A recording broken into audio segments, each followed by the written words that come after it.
Hello. We really shouldn't know the name Cassius Turvey.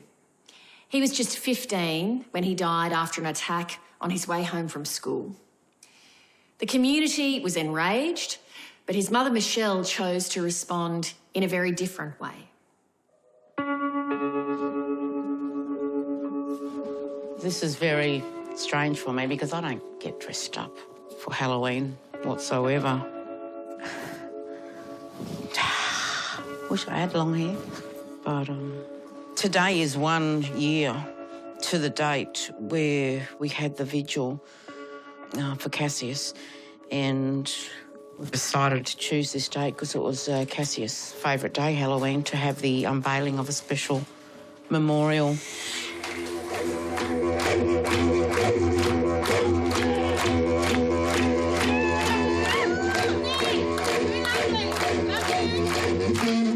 Michelle is a mother who has a son that was coming home from school and didn't make it.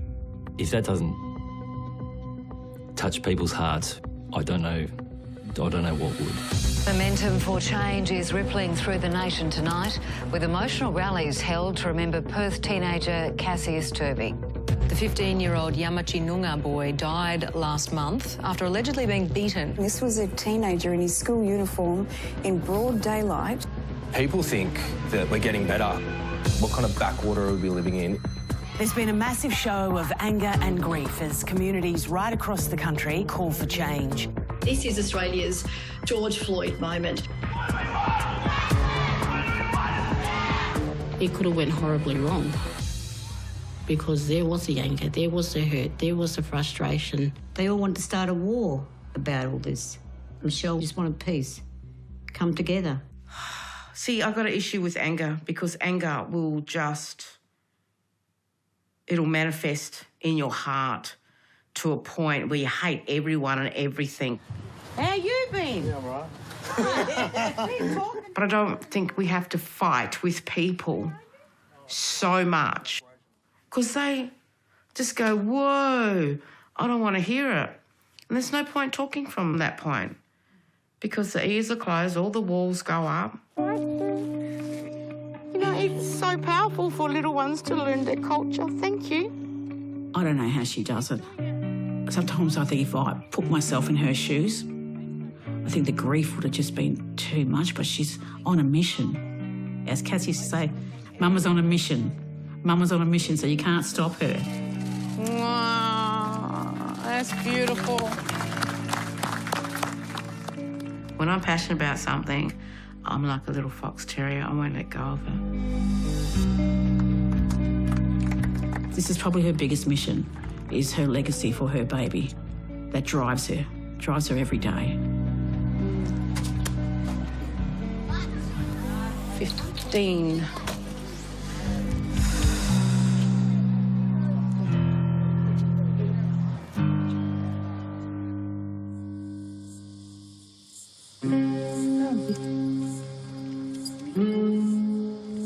My grandmother used to make me walk out in storms, thunder and lightning, from when I was a young girl up till I was about 15 or so. Storms where I thought I was going to die. And I always asked Nan, what are you doing this to me for? She said, I'll tell you when it's good and ready. It was only years after. She says, I walked you all those years through that rough weather because I wanted to make you stronger and let you know you're going to have some even stronger storms ahead of you. Look, she could have just told me that. I wish she would have.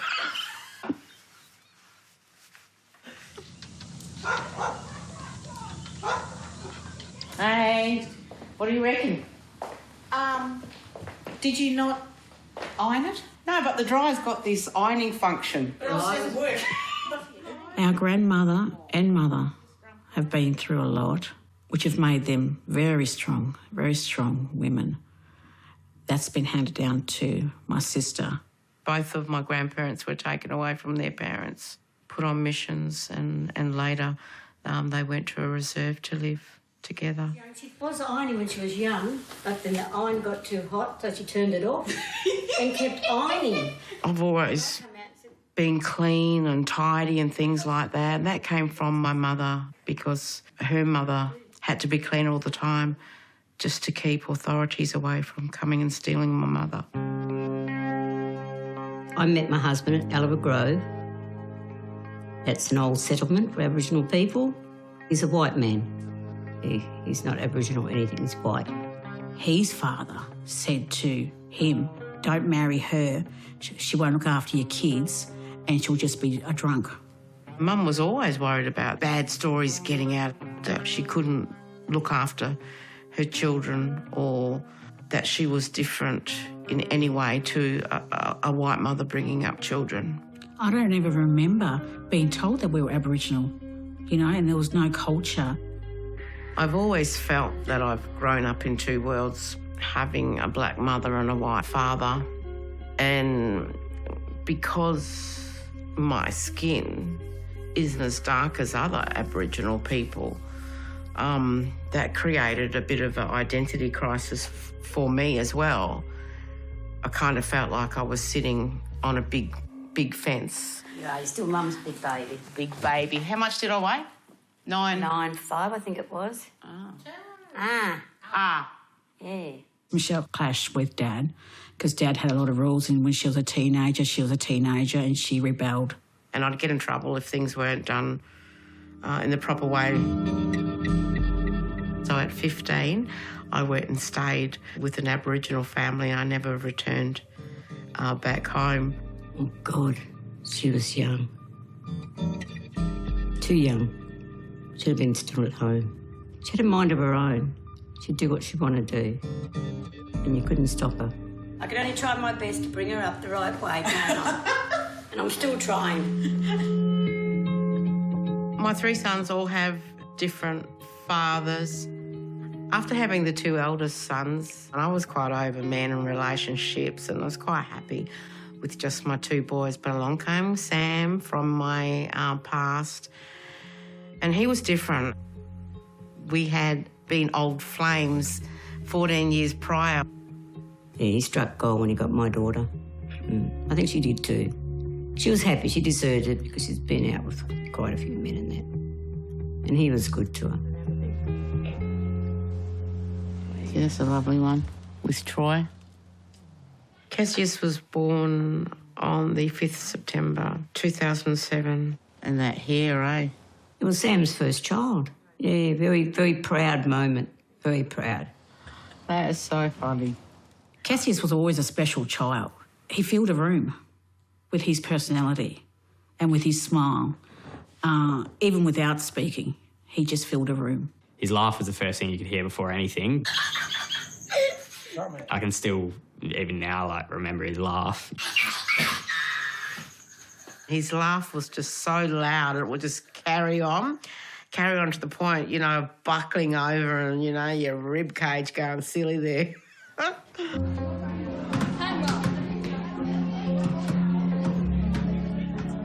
You know, he had that, ability to wrap his arm around, you know, his mates and really, pull them out, like if they were, struggling at all as well. So, just in so many ways, he was, really special kid. He was the sort of student that knew right from wrong.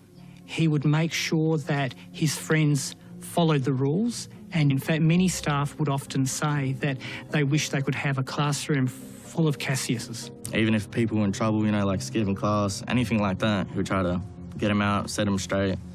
Even a little bit of tough love, but it was good for all of us.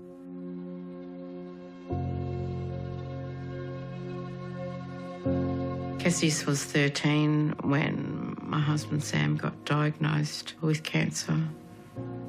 Cassius, he was in denial. Sam tried to prepare him so many times, and Cassius was just, it's okay, Dad, they'll fix you. And I remember little Cassius sat next to his father all that time, did not leave him, not until the very, very end. everyone just rallied around Cass because he was 14 at that time. Like, okay, we've got to wrap our arms around this young teenage boy who's just lost his father. Who would have thought, like, 2 months and 1 day later that the world be so cruel?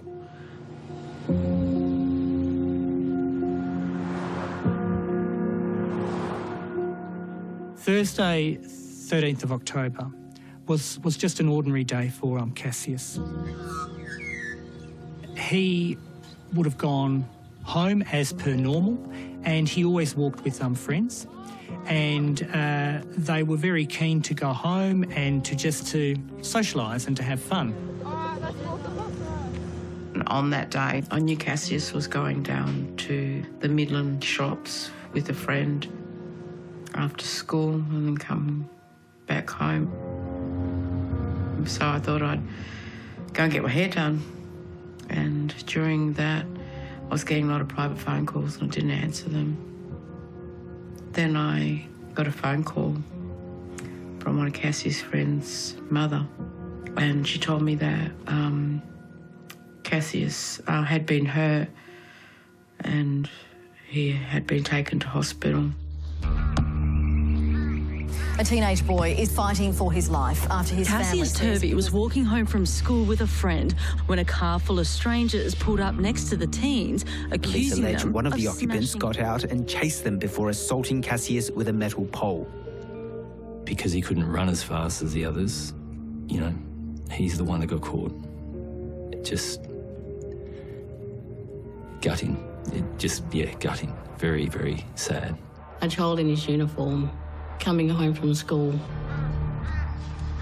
attacked brutally.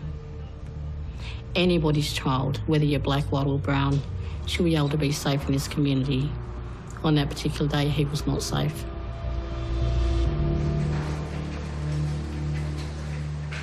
And we went to the hospital. The image of my boy with his head slashed open, one of his ears hanging by a thread. I'll always remember that look in his face, that shock look in his eyes of how did I end up here?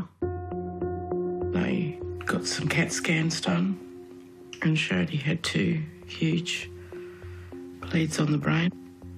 So then they transported him to the kids' hospital in Perth, where he stayed for 5 days. He was just Cassius, cheeky, playing his PS4. Just for the boys, I can see you doing well. In the 5 days where Cassius was in hospital, he was in great spirits. Oh, God damn. Police should have came and taken another statement from him, because I think a further statement would have helped, especially when we've got a case coming up. But the police's policy was with head injury victims, wait till they get home, then go and interview them. When Cassius was discharged after the 5 days, he just had the medication and a follow-up in 6 weeks' time. Yeah, just take it easy was the message. And I thought, I won't go around and see him, let him rest, I'll head over there tomorrow. I regret not going over. He walked in the front door. Little bro's out of hospital now. And grabbed his PS4 and went in his room. Just looked like Cassius. The normal Cassius. Just around midnight-ish, Cassius was really hot and I was sponging him and I called the ambulance. We set him down in my favourite chair on the patio and he started screaming. Oh, my girlfriend! I'm gonna die. I don't know why I videoed it. I think I was just taking a picture of him just being in pain to let family know that he had to be taken back into hospital. I wasn't expecting him to say that. That's the last time Cassius spoke to me. It's the last time I heard his voice.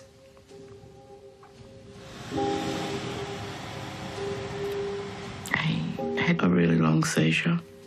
He was put in an induced coma where they found that he had some strokes and more bleeds. So still, not my boy. Not my boy at all. You know, I'm saying to myself, wake up, Cassius, wake up. But there was nothing, you know. There was nothing. It was just horrible. Michelle did call me up and told me if I did want to, you know, say any last words to him or come pay him a visit. I remember, yeah, just telling him it's all right. Like, yeah, just if he can't keep fighting, like, that's just what it is. And I loved him and, yeah. I would have liked to say goodbye, and I did, but I would have liked to see in his eyes or some movement.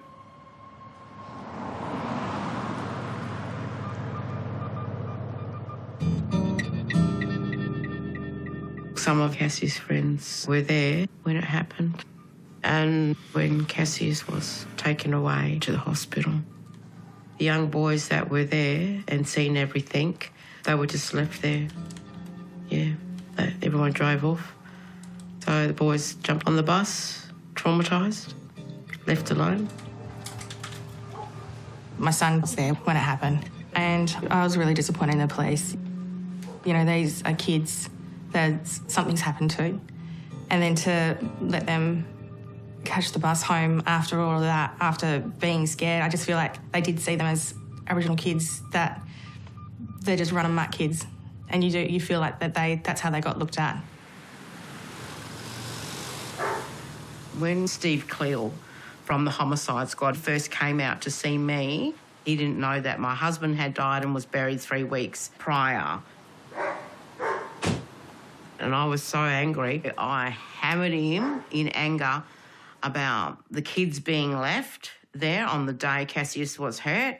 I hammered him about the statement not being completed. There was a definite phase where I had to earn her trust. She needed a punching bag to hit and to get that off her chest, and it needed to be dealt with. Vigils are being held across Australia to honour the life of Cassius Turvey. The national rallies and the vigils were huge. I've never seen that many people come together. It wasn't just our loss. He was a loss for everyone, for what he might have been. You know, everyone felt like that was their kid. It wasn't black, white or anything like that. It was a child. You could feel the anger around the country. Shea, let me hear you! Anger is the easiest place to go. No black child is ever in the wrong place or the wrong time on their own land. Anger is probably the first step of grief. But Michelle didn't go there. We are all the same. We are all one people. I don't think we should look at differences. And I just want to put this message out stronger, stronger and stronger. Kids matter. They really do. All our kids. Black, white, brown. She's the mother of an Aboriginal boy who was attacked by a group of non-Aboriginal people. My boy was taken from me. How dare this happen? What can I do to have this not happen again to someone else? That was her message. And she was very strong with trying to stop any other message getting through that would distract from that. We know racism exists, but do not use my son's tragedy as a platform to blow your trumpets. I didn't want any more violence. I didn't want hatred. And I didn't want Aboriginal people again to be stereotyped as uncontrollable and violent. I wanted to bring unity amongst everyone. There's no doubt that Michelle's presence and her words helped to calm the situation. Michelle believed that justice would take its natural course and that we needed to have faith in that justice to ensure that it did happen. So there are 4 young adults all charged with the murder of Cassius. The trial isn't set to go ahead until next year, 2025, so it is a long way off. I met Cassius first in year 4, primary school. Cassius was like a brother and a best friend. Cassius started the Lawnmower Boys when he was 13. The neighbour across the road asked if he could get his lawn mowed by Cassius and one of his mates. So Cassius went and mowed the lawn, came back really happy for a $50 note. Cassius just like texted me out of the blue after doing the lawn, and he got paid good enough for it. So he texted me and he's like, let's actually start this. Let's go around Stratton, knock on doors, ask people who got a lawn. So I was like, I got nothing else to do. So proud of these guys. They're just walking around with their lawnmowers, whippersnippers to all the neighbours. Cassius said to me, how much do we charge? Can we ask them just to, you name the price? I said, yeah, it's beautiful. When Cassius passed away, it took them a while to get back into it because it was a bit triggering, but they want to carry on his legacy. I feel like just mostly like rage, but I try to turn that to like something good for him.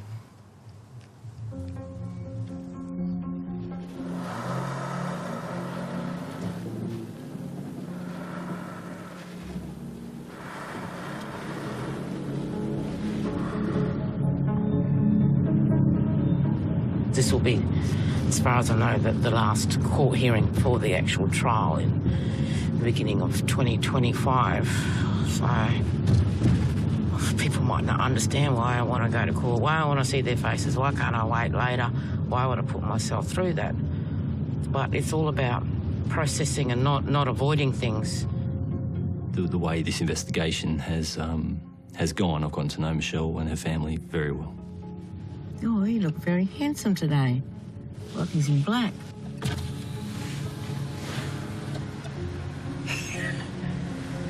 We're going in there.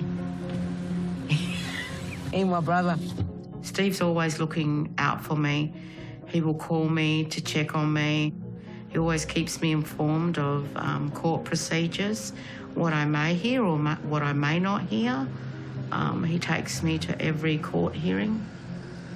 We started out, we had that professional aspect to us, but we also have this friendship we've formed. I just like the bloke. He's a friend. I don't believe I said that, but he has become a friend. She describes you as a brother. Oh, wow. Yeah. Yeah, good.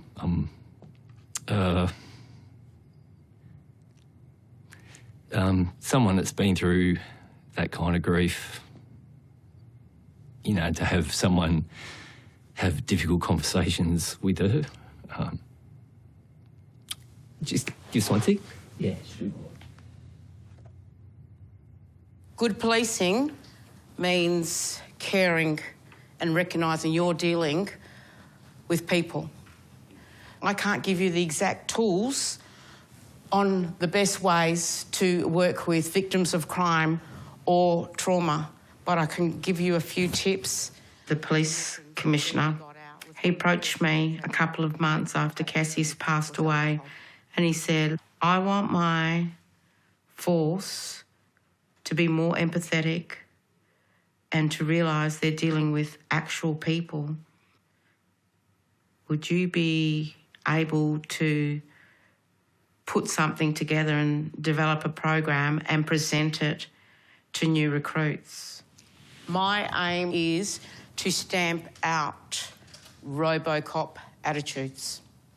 You are going to have better outcomes, rapport, if you use your heart and your sensitivity and humanity. It would be better to do this. You'll probably get one of 3 responses. Fuck you, you pig. Get your fucking hands off me. 2, I can put you up for assault. Or 3, they will look into your eyes and think, fuck, this person's a human being. And they've got a blue outfit. She's called it Take 5 based on something that I truly believe in. You can lose someone's trust in the first 5 seconds that you walk into someone's house or walk into a situation. How long does it take to earn trust? I don't think I could answer that. How long does it take to lose trust? Seconds. The bottom line is that the police aren't going anywhere, but the relationships must be improved. She's given it a go. That's why Everyone over here? Steve Cleo nominated me for the Australian of the Year Awards for WA. Told me over the phone, and there was a lot of F's that came out of my mouth. And I hung up on him and said, you shouldn't have done that. That's not me, and it really isn't me. I do something because I want to do something, not because I won an award. Did I cop abuse for that? Yeah, the words she used are probably for a later time slot. I thought she would win, but that's just me being her sister. But I think the other side of me thinking like, nah, because things like that don't happen to us. The 2024 Australian of the Year for Western Australia is Michelle Turvey. I didn't even hear my name get called. I got a tap on the back by other people on the side of me. Yeah, just very proud of her for how she's dealt with this tragedy. I think I said to her afterwards, you know you won that because of what you did. I'm here because of my son, and I hope I have made him proud, and I'm still moulded by him even though he's left this earth. So I'm very happy for her and what she's achieving, but then I know where the seed of her doing it comes from.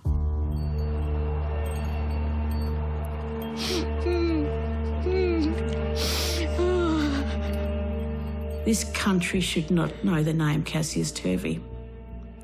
If they didn't know who Cassius Turvey was, our baby would still be here. Each day now is still quite different. Sometimes when I've had a good day, I feel guilty. But then other days, when I've had a good day, I feel strong. And I know that my husband and my son would want me to be happy. I know that. Sun came out. Thank you, Cassius. Yay! I want to stay strong. I want to live a good life, carrying on my son's legacy and getting people to understand the qualities of Cassius.